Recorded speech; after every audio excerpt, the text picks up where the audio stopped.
जय जगन्नाथ सांग मैंने केमिति अच्छे आप देखते मो ब्लाउज कटुचे ब्लाउज तैयारी करवा मोर काम सबुदिन ब्लाउज काटी तैयारी करी साई भितर को जाए दबा को पुणी आने को जाए देखो तो आज मोर केते लाभ आ केते क्षति होचे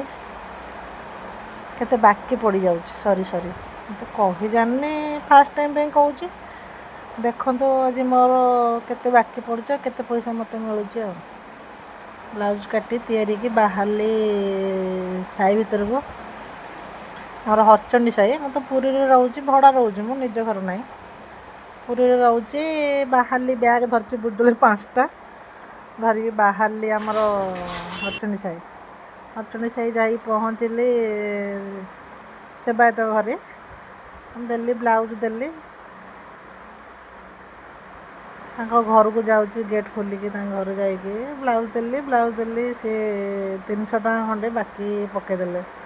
कहले 500 टका नहीं कि जाओ आउ 300 टका थाओ पर दब कहले हो ठीक अच्छे दे आसली भल लगे लाइक करेंगे कमेंट करेंगे आ सब्सक्राइब करने को भूलिए।